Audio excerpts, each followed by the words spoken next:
Hello and welcome everybody to Business Planning for Real Estate. This is a foundational course inside of our 100K in 100 Days challenge. And even if you're not in the challenge, this is a foundational aspect of every successful business.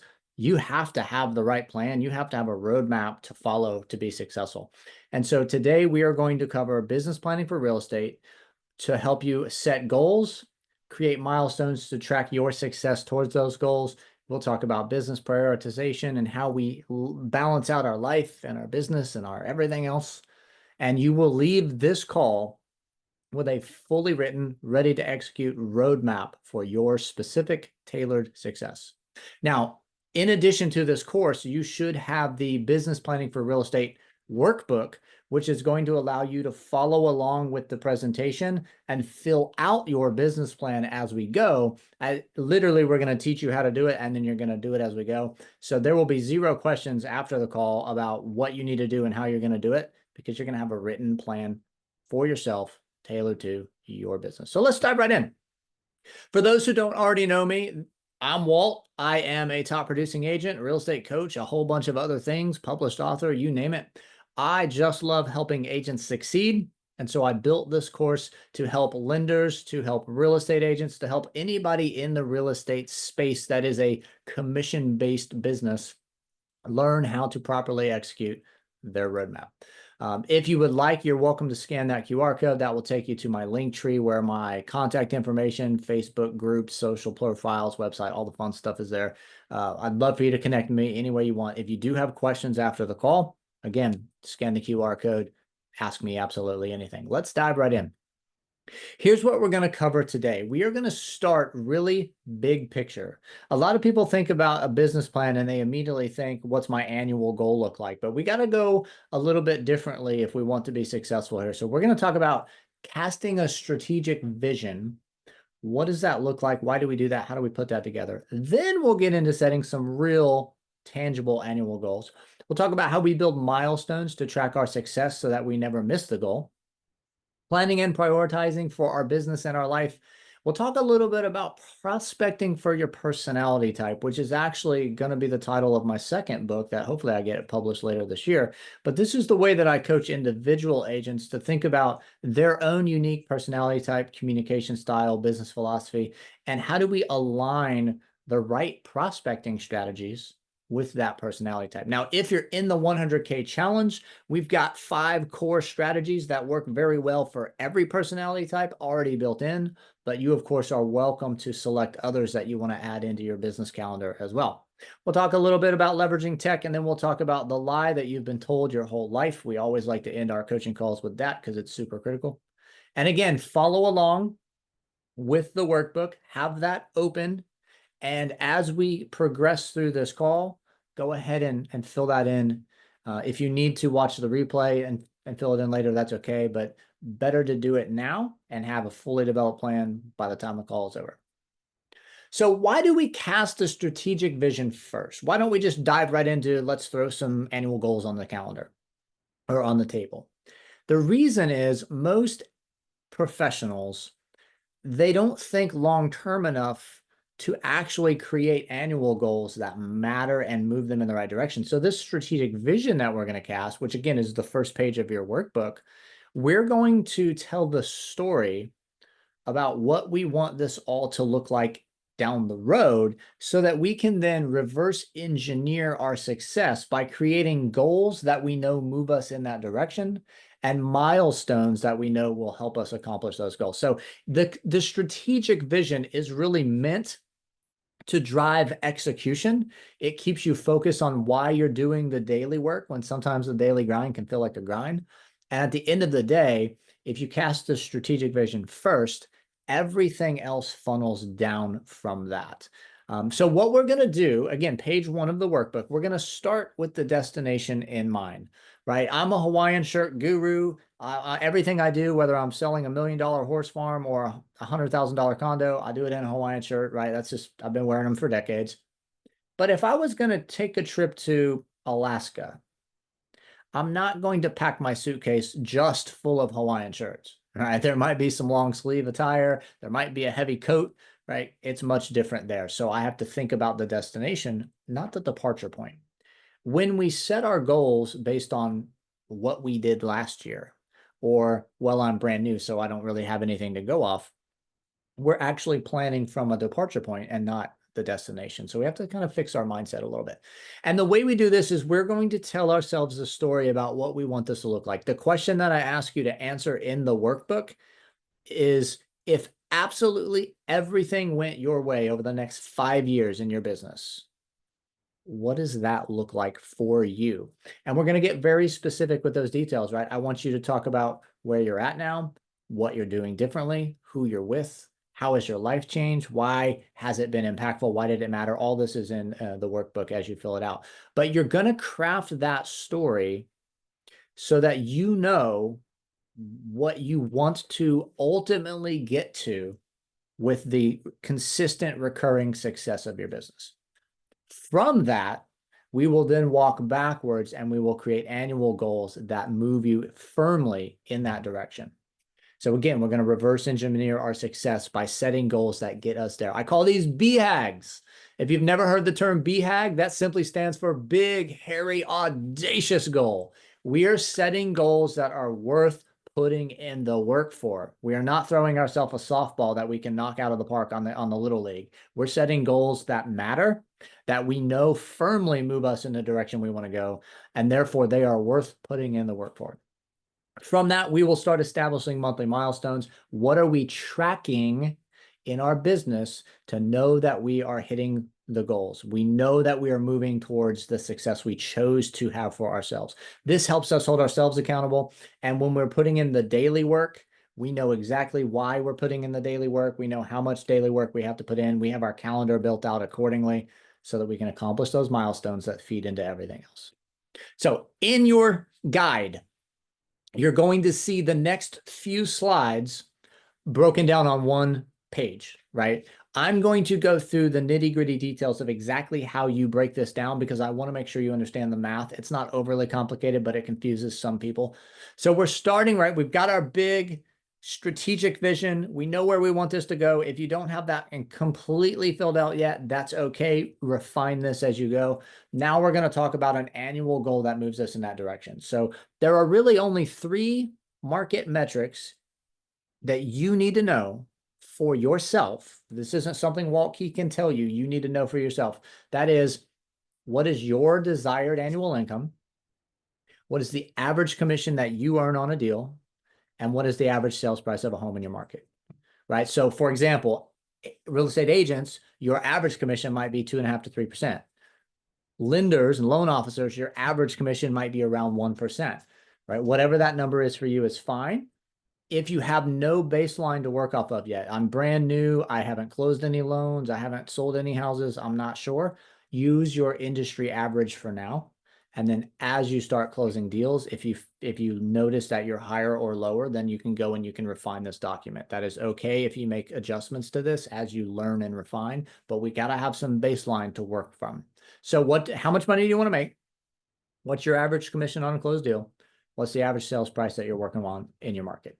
And so the scenario that we're going to put together is going to be based off of about $250,000. There's no reason why every single person on this call can't do that, but obviously you don't have to. I've had agents that I've coached that wanted to make $350,000 a year. I've had agents that I've coached that wanted to make $35,000 a year so they could step out of the teaching job that they hated and do real estate full time. Your goal is yours. Base it on your life, your dynamics, your strategic vision, what it is you're trying to accomplish, how many bills you have to pay. It's your number to come up with. So in this scenario, we're going to say, I'm trying to earn $240,000 in income over the next year. My average commission as a real estate agent is about 3%. I do a lot of listings, so I typically get to kind of set the commission as I negotiate with my sellers. And then the average sales price in my market is $350,000. Right. Again, let's say you're a lender and you want to make 100,000. So your yearly goal will be 100,000. Your average commission might be 1%. Let's say the average sale price in your market on a house is 400,000. Use the metrics that make sense for your business. Then we're going to take the desired income goal and we're going to account for any big recurring business expenses. Now, I don't mean like, well, I got to renew my NMLS for $300 every year. That's not a big recurring expense. That's just you'll stroke a credit card for that. If you're an agent, I don't mean, well, every quarter I got to pay $67 to my real estate association. I'm not talking about that. I'm talking about if you're paying thousands of dollars a month for lead generation, you have a VA that you pay $1,200 a month to help run your business. If you have an assistant that you're paying $40,000 a year, those kind of business expenses need to be factored in. And if the number's zero, like mine is, that's great. That's going to tell you your revenue. So let's just say for a moment I had $50,000 in expenses. That revenue needed would then be 290 and not 240. For me, I run a pretty lean business. I don't have a bunch of crazy expensive recurring expenses. If you follow what I follow, you're never going to pay for lead generation, right? I teach agents how to run their business for free. But so that's the numbers, right? Your income goal, add in your big recurring yearly expenses. That's going to tell you the revenue that you need to generate. Now, please understand, revenue needed in this scenario is GCI. Right? In our challenge, we call it the 100K 100 days challenge. We're trying to create 100,000 in GCI for you. GCI, gross commission income. Everybody understands that basic metric. Doesn't matter if you're at an agency where there's a high brokerage split. It doesn't matter if you're a lender versus a realtor. Everybody knows that when a deal closes, GCI is created in a commission-based business. So the revenue needed is GCI. We're going to take our GCI, our revenue needed, and we're going to divide it by our average commission. So in this case, $240,000 divided by 3%. And that's going to tell you the volume you need to close in order to get there. In this particular scenario, if we had $240,000 at 3%, I need to close 8 million in volume to create 240 in GCI. Then we're going to take our volume needed. We're going to divide it by that average sales price in our market. So 8 million in closed volume. I have a $350,000 average home price. That means I need to close 22.85 deals per year in order to generate the income that I want, the GCI that I want. Okay. And again, your numbers would be different. That's fine. I just wanted to walk through the basic math so everybody could fill this out for their own roadmap, their own workbook. Now, we're going to go one step farther because most agents, most lenders, most business owners that I've coached, if I can get them to make an annual goal, they typically stop there. And unfortunately, what happens is they don't look at the goal again for 10 or 11 months, right? And then what happens is they look at it and they go, oh, crap, I'm nowhere near where I wanted to be, but now it's too late to fix the problem. So we are going to create a monthly milestone that allows us to track our progress towards accomplishing the goal every single month. And we can refine and adjust our daily activity and our weekly calendar, which I'll show you in a minute, in order to get back on track if we're missing it, so that we always accomplish the goal. Okay, so we're going to base our daily activity off these monthly milestones. In this particular scenario, $240,000 in GCI divided by 12, $20,000 a month. 22.85 deals divided by 12, 1.9 deals per month. So very easy metrics, right? I'm going to just round 1.9 up to 2. My milestone is 20 grand or 2 deals a month. And if you're focused more on transaction count, 2 deals a month will weight a little heavier for you. If you're really focused on the dollar amount, 20 grand a month might weight heavier for you. Then we're going to base our calendar, our priorities, our time management, everything that we're going to talk about a little bit later. We're going to base it on what do I believe I need to do daily in order to accomplish that monthly milestone. We're going to do that for 4 weeks straight. We're going to pull up our roadmap again. We're going to review our numbers. We're going to say, did we make it? We're just going to look backwards and say, did I close at least 2 last month? Did I make at least 20 grand last month? Yes or no? It's black and white. Can't cheat yourself here, right? Then you're going to look forward because in the real estate space, commission-based income, we can project what we got pending. We're going to say, am I under contract to close at least 2 loans next month? Am I under contract to close at least 2 transactions next month? And if the answer to either of those is no, now we go back to our calendar management, our business priorities, our daily activity. We'll talk about that in just a few minutes. And we refine it to do more activity so that we get on track for our goals, right? So this is a beautiful, it seems so simple on the monthly milestone, but it really does allow you to adjust and refine to ensure you never miss the annual goal. You never stop walking towards the strategic vision. And then lastly, on your document, on your roadmap, the next page, it's going to ask you to write a why letter to yourself, referencing your strategic vision, right? Why did I choose $240,000 as my annual goal? What is that going to do for me and my family and my business? Where's that going to take me to? Write that why letter out for yourself. Lastly, in the document, I want you to set a very specific, tangible reward for someone else when you accomplish your goal. That can be a family member, a friend, a loved one, a favorite charity, a cause you're passionate about.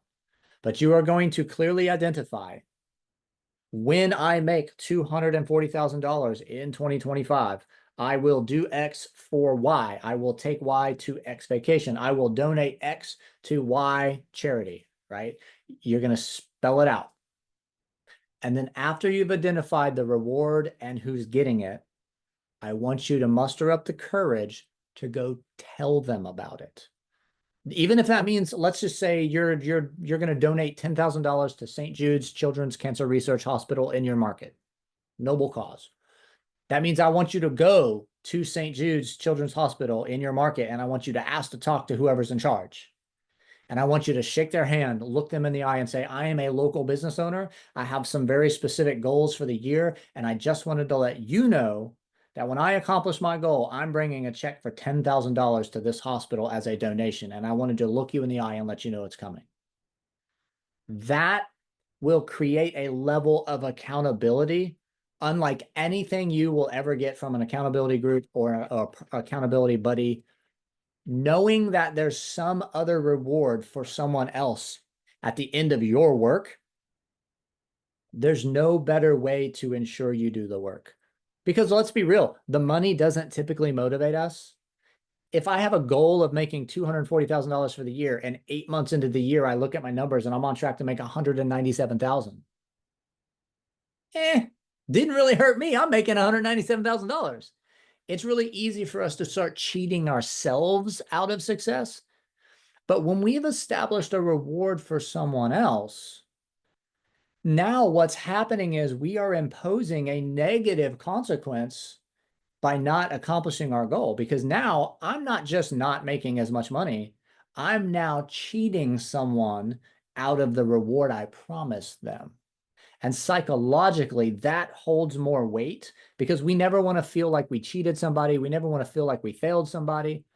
That will hold more weight than just, well, I wanted to make a little bit more money, but I chose not to. So that reward, while it may seem simple, is super important. And don't skip over that. Really give that some thought and take the action to set that reward and tell them about it. I promise you, it'll give your business some teeth like you never saw before. All right, so we've got our plan laid out, right? We have our strategic vision. We know what our annual goals are. We have a monthly milestone we're going to start tracking our business with. Now, how do we start bringing this all together? We're going to talk a little bit about business planning in the perspective of calendar management and prioritization. And so what I want you all to do right now on the call, this will be the only Zoom call you ever hear where someone says, grab your phone, right? I want you to pull out your phone. I want you to open up your calendar. I'm sure most of you are using a Google Calendar, iPhone calendar, something like that. And I want you to go to Sunday evening. I want you to pick a time, 30-minute window is fine, sometime after dinner, but before bedtime, where you know your life and your household and your day is going to be quiet and you can just breathe and clear your head and you can think for 30 minutes. I want you to call that calendar invite meeting with self, or business meeting or business planning, whatever you want to call it. Set it to repeat every Sunday at the same time. Set yourself a short reminder so you can mentally and physically go prepare to be in that space. Identify right now in your head, what's that space going to be? Are you going to be in the master bedroom because everyone else is in the living room watching a movie and it'll be quiet in the bedroom? Are you going to have to go sit in your car in the driveway for 30 minutes because that's the only quiet space you have?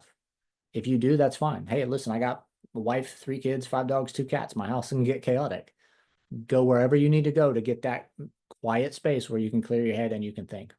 We only need 30 minutes for this once a week. Sunday evening is typically the best. If your Sunday evenings are utter chaos, do it on Saturday. Do it on Monday, right? Do it whenever it makes sense for you. Typically Sunday evening's pretty solid. Okay, so then what are we going to do on Sunday? Here's what we're going to do in this 30 minutes. We're going to clear our head. We're going to take a deep breath. We're going to think about what we have coming up for the week. We're going to think about what we want to accomplish. And we are going to put the right priorities in the right order onto our calendar on purpose in advance. So when Monday morning rolls around, we are ready to execute a plan of success. And we're going to use 3 basic priorities. I have coached agents and lenders and other commission-based business owners to use these priorities for years. They work really, really well for almost everybody. They're pretty solid. Priority number 1, I call these the can't miss items. These are the life things that are very, very important. You have to be there, but you don't necessarily get to control the timing that you're there. So for example, I have a doctor's appointment. I had to schedule that in advance. I don't get to choose the time. I got to be there Wednesday at 5. It's locked in. Or my kid has a dentist appointment Thursday at 2. That's the time that the appointment's being held. I got to take them to the appointment. I'm going to put that on my calendar first. Anything that is important to your life and family, but you don't get to flex the timing, put that on your calendar first. Life is always more important than your business. There is no such thing as work-life balance. That's a fallacy somebody made up to sell you junk.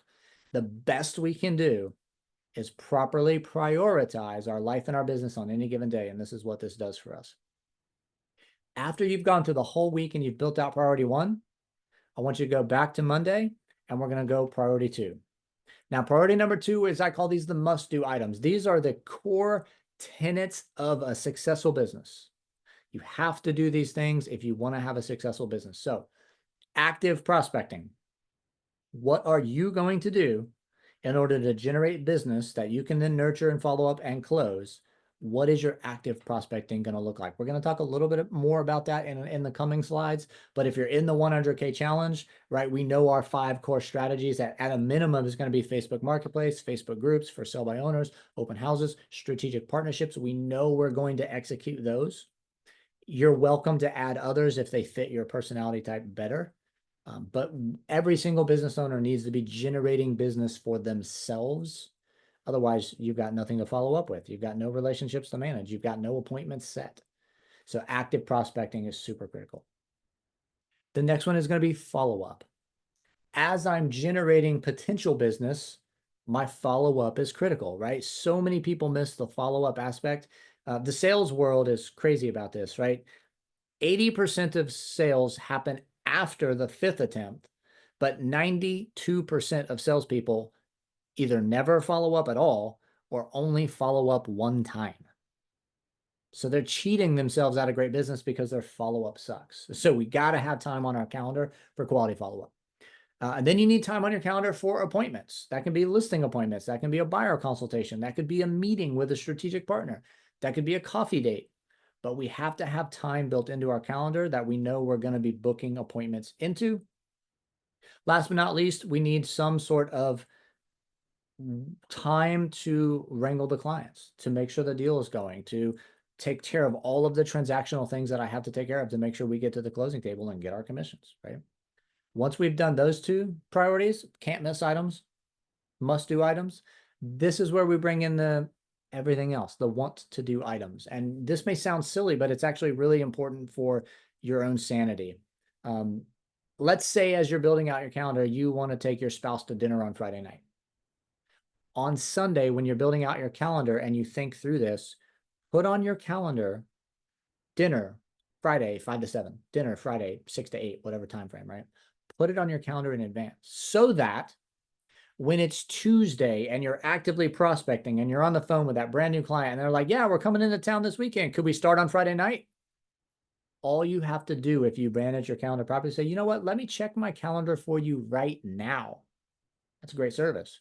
And you're going to thumb to Friday, dinner with the spouse, and you're going to say, you know what, I'm actually already booked up on Friday night, but we could start first thing Saturday morning if that works for you. Yeah, 9 a.m. is perfect. I'll set it all up. Can't wait to meet you. And while that seems really simple, a lot of things actually happened in that short interaction. 1, you did not overbook yourself. Two, you don't have to stress when you realize, oh crap, I overbooked myself. Do I cancel on my spouse, or do I have to call the brand new client back, tell them that I couldn't manage my own time and I need to reschedule because I'm actually not available, right? We don't have to waste time rescheduling things because we overstepped our own boundaries, right? So that little bit of pre-planning on the want to do items will keep your business from stepping on your personal life, and it'll keep your personal life from stepping on your business. That is the best we can do. Again, work-life balance, it's a fallacy. But if we properly prioritize our life and business, we're going to be rock stars on both sides of that spectrum. So do that for yourself. Okay. A little bit more about calendar management, and then we're going to move on to talk about something else. I just wanted to show you in real time kind of what this could look like. This is a screenshot of my actual calendar on a Wednesday.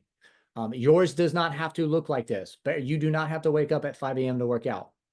I wanted to show you what my calendar looks like so you can understand some key dynamics, okay? So a couple points really quick.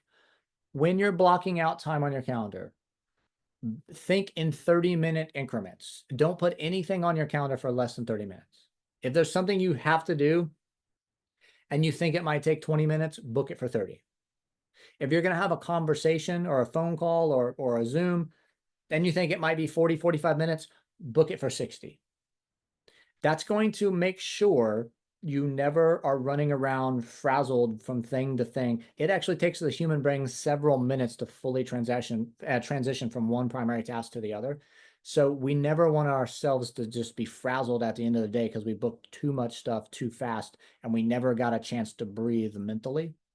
And if you build in a little white space by overbooking your time, that'll give you a minute to drink some water, take a deep breath, walk it out, get out of your chair, stretch, grab a snack, mentally prepare for the next activity. Okay. So just remember that. Round up to the nearest 30-minute increment as you're blocking out those activities. And then do not try to multitask. I'll save you the neuroscience and the medical studies. I'm a nerd. I've studied this stuff. There are decades of really great studies on this. You cannot do more than one thing better than you can focus on one priority at a time. That's why we have priorities. So you'll notice there's not a single line item on my calendar that has 2 items. That's by design. You can change priorities if you need to. You can always take a priority 1 thing that popped up and put it in top of your priority 3 thing if you want to. But never intentionally put more than 1 thing on your calendar at any one time, or you're setting yourself up for failure. A couple things you'll notice on the calendar really quick. You'll notice 7 a.m. morning follow-up, 12:30 p.m. afternoon follow-up, 6 p.m. evening follow-up. The follow-up is so critical that every single day of the week, except for Sunday, I have 3 dedicated follow-up blocks on my calendar. Now, that does not mean I can't follow up at other times. What that means is that I am never more than just a few hours away from responding to that email, sending that Facebook message, answering that DM, making that quick phone call to touch base with my partner, right? It's easy to get really busy if you're productive in this industry, and you get so busy that you forget to follow up. And now all of a sudden that very important thing to your client that they asked you about at 9 a.m. while you were actively prospecting, you haven't answered them until 11 a.m. the next day. And they feel like you're not communicating. That's poor service. So this just allows you the windows of opportunity to always be following up if you do get really busy and really productive, which is ultimately the goal. Okay. So the big question here is, what are you putting on your calendar then? Again, real quick recap of the core 4: lead generation, active prospecting. Who are we talking to? How do we find them? What value can we bring? We have to be actively prospecting. Follow up with your current clients and your past clients. Follow up is where the business happens. You cannot drop your ball on the follow up. Appointments set, appointments held, immediate contract needs, right? There's a buyer under contract. We got to go to the home inspection. There's an appraisal review that has to happen. We got to sit down and make sure the underwriters got their paperwork, right? Regardless of what spectrum of real estate you're in, there are things that has to happen to get you to the closing table so you get paid. So be mindful of those core 4. Make sure those are always on your calendar. And then let's talk a little bit about the prospecting, and then we'll wrap this call up. In your workbook, in your guide, there's 2 pages. One is the personality strengths assessment. The other is lead generation categories. I want you to look at those personality strengths assessment, just the column of words on either side. And I do not want you to analyze the words. What does this mean in the greater context of the universe? I want you to take a snap judgment, look at the two words, and decide immediately which of these two words on either side of the page best associates with who I am at my core, right? In my default setting, what is my personality? Am I outgoing or reserved? Am I more educational or more entertaining? Am I analytical? Am I spontaneous, right? You understand. Just circle or bold the one that best associates with who you are. And when you get to the bottom, it's going to say, in your own word, pick your 5 words. Do not use the same words that you've already circled or highlighted. Describe yourself in another 5 words. That's going to give you just a real quick mental snapshot of who you are, where you're at, how you process information, how you like to interact with people. And it might sound silly to some of you, but for the vast majority of people, they've never paused to think about this. So it's hard for them to think about how they would want to lead generate based on their personality type, because they've never paused to think about their personality type. And so these things have to work together. Then the next page is going to talk about lead generation categories. And based on your personality, based on what you just mentally walked through, I want you to pick the number one best thing anywhere, any single item on there. There's 3 different categories, right? Anything on any category, anywhere on the page, you pick the one thing that you feel, if I knew how to do that well, I would absolutely have no problem putting it on my calendar and doing that thing. I would enjoy that. Circle that or put that in bold. And then I want you to think for a minute about that thing not being an option. And I want you to pick the next best thing for you. And when you get that one identified, I want you to think about, what if that wasn't an option? What's the next best thing for me? And I want you to do that exercise, the number one thing, the next best thing, the next best, until you have 4 things bolded or highlighted or circled on your lead generation categories page. Now, I want you to think about your business kind of like a table for just a moment. I'll explain the analogy. A one-legged table is very unstable. A little bump of the elbow, there's spaghetti sauce all over the floor. That's not going to be a good idea. Your business is the same way. If there's only one thing you're doing to generate business and something happens in the market, your customer demographic shifts, you can't do that thing anymore, you have no business. And as the CEO of your company, which every single one of you are, whether you realize it or not, that's an unwise position to put your business in. So we're not going to do that. However, let's use that table analogy one more time. A table with 6, 8, 9, 11 different legs is not useful. The legs are just in the way now. I can't even sit my family down at this table and have a meal. It's not helpful. Your business is the same way. If you are trying to do too many things at once, you're not doing anything well, and you're certainly not doing anything consistently. And consistency is where the magic happens in this business. So I want you to get about 4 items, and I want you to think about those 4 that you feel like you should do, and they come naturally to you, you would enjoy them. And I want you to start with 2 or maybe 3. And if you feel like you have more time in your day after consistently doing those for about 90 days, feel free to add the 4th. If you're a rock star and you still have time after you're consistently doing 4, it's okay to add a 5th. But I want you to start with 2, no less than 2, but no more than 4 when you first start. And you're going to find that point where you're very busy, you're very consistent, you're generating business. You find that equilibrium between the time you're spending and the results you're getting. Consistency matters more than just haphazardly doing activity, right? We want to do the right thing. We want to do it consistently. We can't spread ourselves too thin or nothing is getting done properly. Hope that makes sense to everybody. If there are any questions at all about how to fill that out or what you've got going on or your yearly business roadmap, your goals, your personality type assessment, reach out to me. Let's talk about it. I'll help you refine it. Couple more points and then we're going to wrap this up. I always like to talk about the difference between motivation and discipline. This is something I hammer on quite frequently. Some of you will be motivated to take action as soon as this call is over because I was a charismatic guy and you like this. Some of you on Monday morning, when it's time to wake up and go to work, are not going to be motivated to do the work at that time. Maybe you had a long weekend, one of your family members was sick, you stayed up too late. you're not going to be motivated. I want you to throw the word motivation out of your dictionary. It is fleeting, it's fickle, it requires outside impetus to do something. Motivation will cheat you out of success every single time. I need you to think about the discipline you have to instill in your business or your life, depending on what you're trying to accomplish, in order to achieve the results you want. It's consistent, repetitive action to produce a specific result. That's discipline. So, a couple quick things. The first 3 weeks, you're trying to build the habit.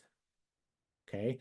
That's when it's the hardest because it's new to you and it feels unfamiliar. And that's when that discipline is super, super critical because you're not always going to want to do the work. You got to build that habit. It takes about 3 weeks on average for someone to consistently do something in order to start building the habit. After you've built the habit, it takes about 3 months or so to turn it into a new lifestyle where this is just what we do now. I don't even remember when I didn't do this. I just do the thing. So give yourself a little grace, but remember that you have to execute consistently. You don't have to feel like it. You just have to do it because you know the result it is producing for you when you consistently execute your plan. And last but not least, all of the information I've given you right now is great knowledge, but knowledge is not power. You have been lied to your entire life. I'm here to tell you that knowledge is not power. Knowledge is nothing more than dormant potential that you have to give power through the execution of your business plan. Nobody can execute for you. I've given you the knowledge on the PowerPoint. I've given you the tools and resources to execute on the knowledge with the roadmap and the additional resources. Again, if you're in the 100K challenge, the Google Drive is full of resources for you to execute your business. If not, then you choose your own strategies. Reach out to me. I'll give you some resources. But we have to turn this knowledge into execution so that you can find the success that you want. And only you can execute your business for you. All right. Enough of that. One last quick say, if you need information, questions, answers, guides, resources, if you want to chat with me about, hey, I just want to make sure I filled out my roadmap correctly. I got a question about my business plan. Scan the QR code. It'll take you to that link tree. You can contact me in a variety of different ways. I'm always more than happy to help set you up for success. Use the resources. Fill out the roadmap and execute your plan in order to achieve the success that you want to achieve. Don't be shy if you have questions. That's all I got for you. Go crush your business.